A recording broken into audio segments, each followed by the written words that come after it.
Because a lot of people, when you ask them, how do you want to feel or what do you want, they'll tell you what they don't want. So, well, I don't want to feel depressed anymore.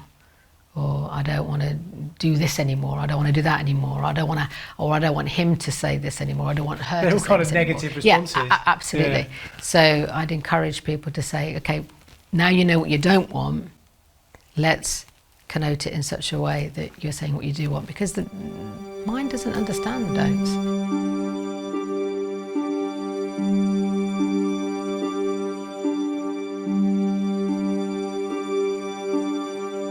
When I was 12 and my brother would have been 14, about, I think my sister would have been coming up 16, and our father killed himself in the, I think it was the March or the April of that year. So that was obviously very traumatic for us all as a family. And something that I suppose I've continued to adjust to and make sense of and sort of let go of and make peace with for many years now. Yeah. So my sister would have literally been coming up to her like GCSEs or O-levels as they were. I remember my brother was in a play at the time, school play. I think it was Wind in the Willows. I think he was playing Badger. I mean, it was amazing. I mean, literally, I think it was either that night or the next night that Dad had died. He was in the play. I think that's probably one of the most remarkable things about it, that there wasn't much of a fuss about it, which was fascinating, really. It was just a bit like, oh, carry on. Now in this country, it's the biggest killer of men under 55. How many years ago, if you're a Catholic and you killed yourself, it was seen as a really shameful thing to have done. It was literally considered as, murdering yourself. Did you think it was strange that people didn't speak about it that much, or the cause maybe was brushed under the carpet? I'm not trying to put words in your mouth as to what happened. No, I think as a young person, there was an enormous amount of frustration. Whether or not I would have been able to have really articulated that at the time or been aware of that at the time, I don't know.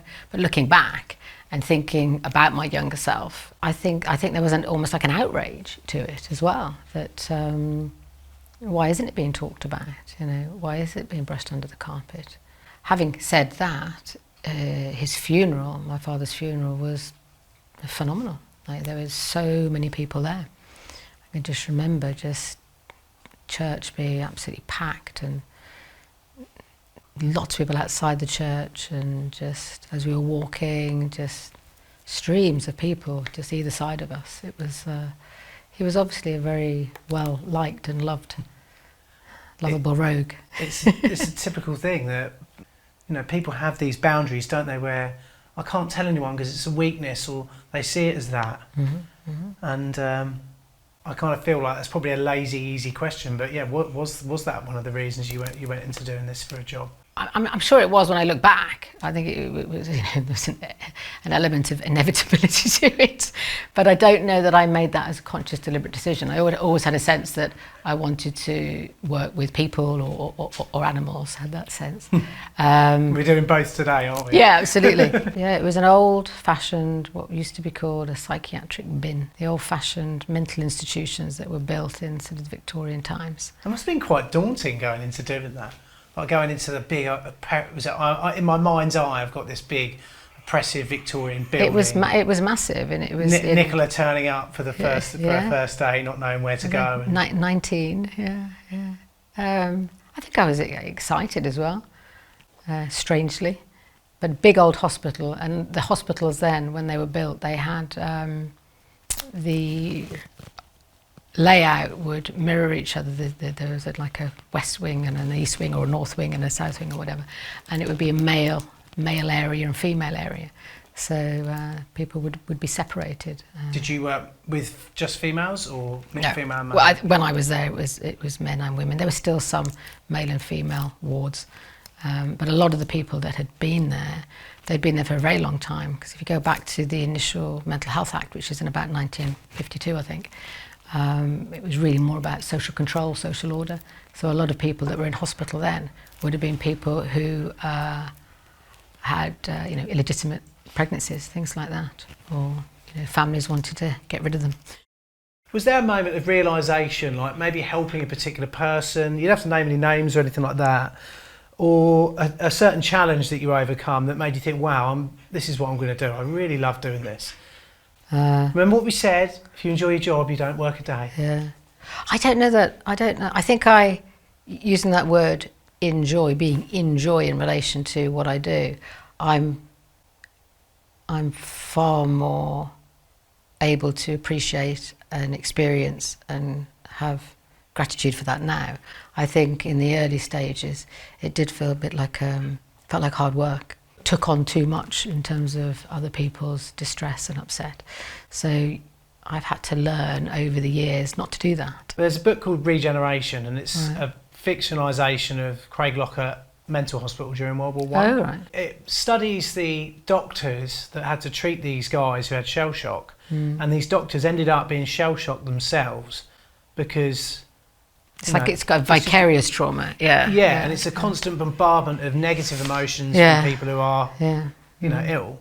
Yeah. Did you find? I mean, you said there that you found. Well, you can have that, which is like the whole negative bombardment. You literally are traumatised with vicarious trauma, or you can have something which also people can experience. It's like a sort of like a burnout, which you sort of end up with like empathy fatigue, where then you're not really present. Then you're not really there, and I think it's something that I have tried to be aware of and have my own supervision as well, to be aware of, because when you're working with anybody, you want to be just as present for the person you see on a Monday as you do on a Friday, as the person you see at 9 o'clock in the morning as the person that you turn up to and you're with at 5 o'clock or 6 o'clock in the evening. Not that necessarily you're seeing people all day, but I've had to get out of my way a bit, and I've had to be more present for the individual that I'm in the room with, or maybe the couple or the family that I might be working with. I have supervision, so I see somebody for supervision, and then over the years I've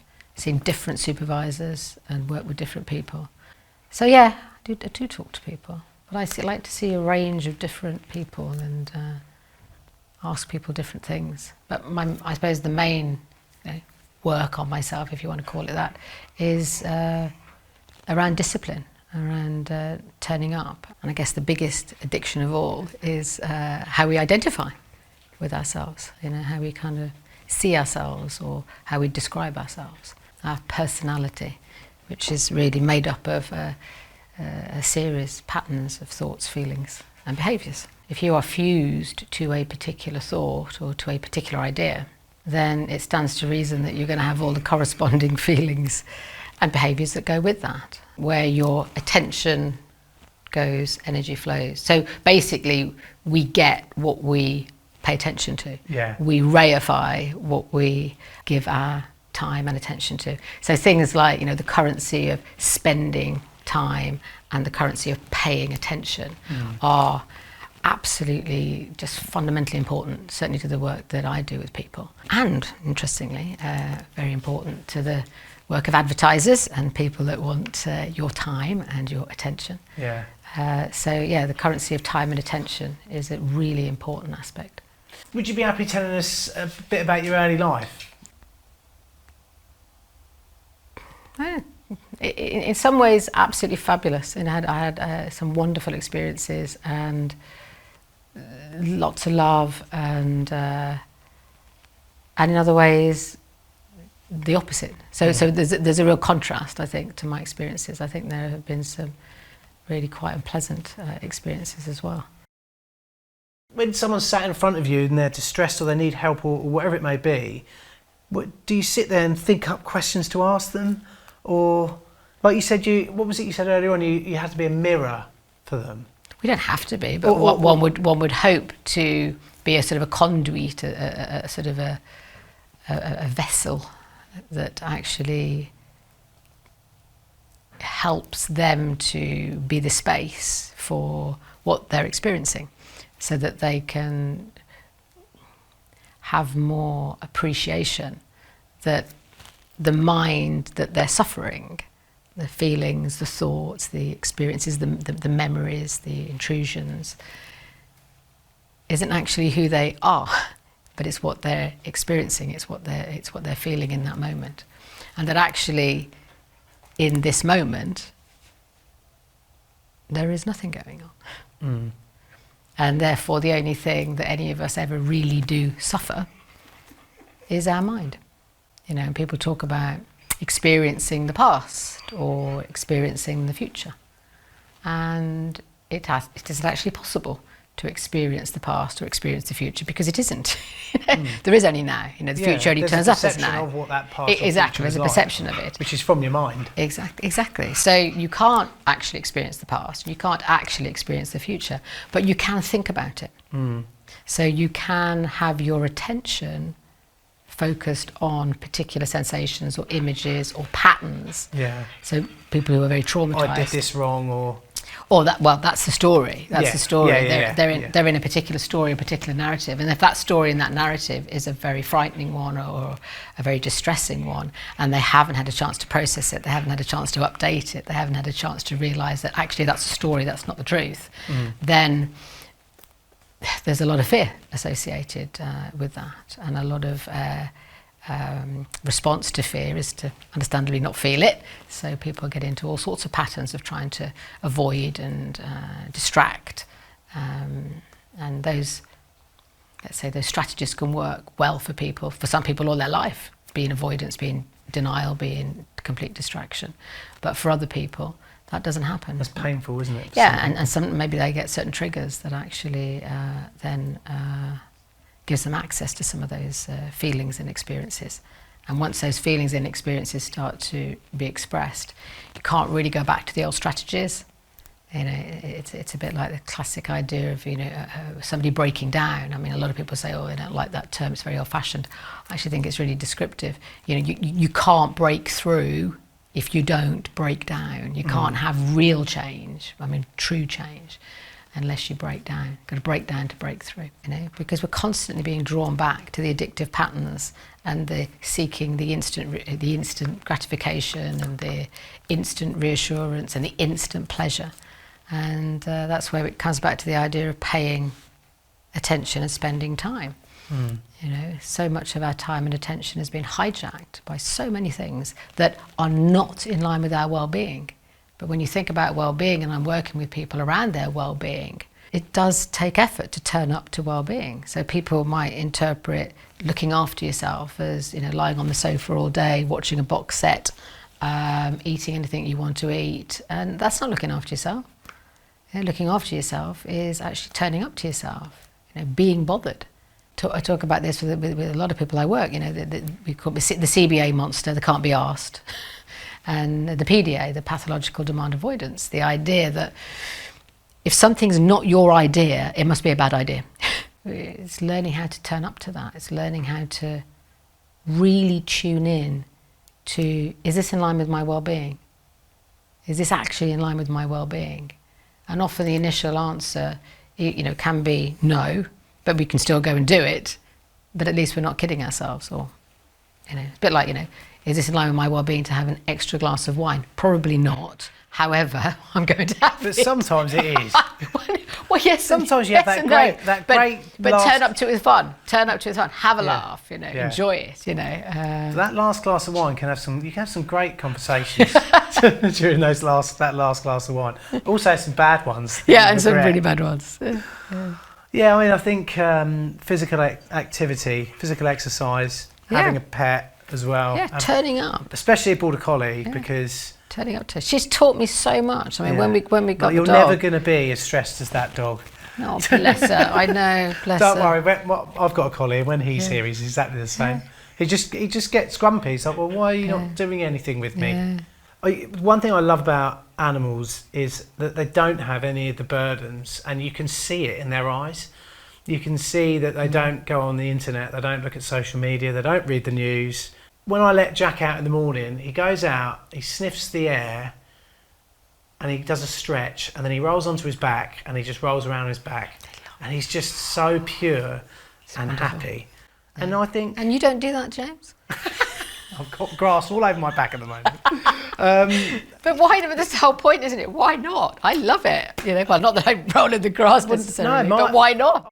One of the things I do want to say is that there's been a lot bandied around. I don't know how you're going to weave this in, but I'm sure you'll do your magic about not being selfish, doing things for the good of others. which, you know, is a really nice thing to do without a doubt. But was certainly something that I found to be quite a common denominator when somebody says to somebody else, "Oh, you're being selfish." What they're actually saying is, "Don't look after you, look after me." Yeah? So it's really important to be selfish, you know, to look after yourself, and take that not seriously as in a you know, really earnestly, but to turn up to it, to do it well. So when you hear, really, I think any large organisation or government trying to say that they're doing something for the protection of, you know, if the second you hear that word, I think you've got to really kind of listen in and think, really? And question it. I mean, yeah, we do live in a world now where it seems like everyone needs the government to tell them to do everything. Yeah, absolutely. What tips would you give to someone thinking of becoming a psychologist? If there was a young person watching this right now, they've just started doing their psychology A level maybe. They're Nicola when she was 17 or 18 years old at sixth form. Yeah. What tips would you give them? Or pointers or things to be wary of or to enjoy? I laugh so much. I have so many laughs with people. We laugh a lot in our work together. So it's really important to use humour and to be able to laugh. So I think if you're going to do it and you're going to do it and you're going to turn up to it because you really want to and you're passionate about it and you've got a lot of enthusiasm, a lot of energy, then yeah, do it because you want to. Do it because it actually works for you and it makes you feel good as well. What tips do you give to someone who is about to see a psychologist for the first time as a patient? I'd ask them to really sit down and over a few days really think about what they want, if there are areas where they want to see change, if there are areas where they're feeling, you know, a lot of uncomfortable feelings that they would rather not focus on, turn up to that and share that. But really think about what is it that they want. What do I want? How do I want to feel? Because a lot of people, when you ask them, how do you want to feel or what do you want, they'll tell you what they don't want. So, well, I don't want to feel depressed anymore. Or I don't want to do this anymore. I don't want to do that anymore. I don't want him to say this anymore. I don't want her to say this anymore. They're all kind of negative responses. Yeah, absolutely. Yeah. So I'd encourage people to say, okay, now you know what you don't want, let's connote it in such a way that you're saying what you do want, because the mind doesn't understand don'ts. It just hears affirmative. It's an affirmative process. So if you say, I don't want to feel, all it hears is feel depressed. I don't want to feel depressed. Feel depressed. I don't want to feel sad. Feel sad. I don't want to do this anymore. Do this more. You know? So it's helping people to really think about where they're aiming, what they want, where they want to put their focus, how they want to, you know, create. Who was it who said the best way to predict your future is to create it? You know, really recognise the absolute, and I will use the word power of your free will to deliberately and consciously think, choose to think, and choose to feel what you want to feel. It reminds me, I sometimes share this with people. We have a little bit of a laugh. And I say, okay. Think pretty thoughts. Feel pretty feelings. Treat your body well. Otherwise, you are one ugly son of a bitch. And only half the person you really are. For you are meant to be and not to slave to mind.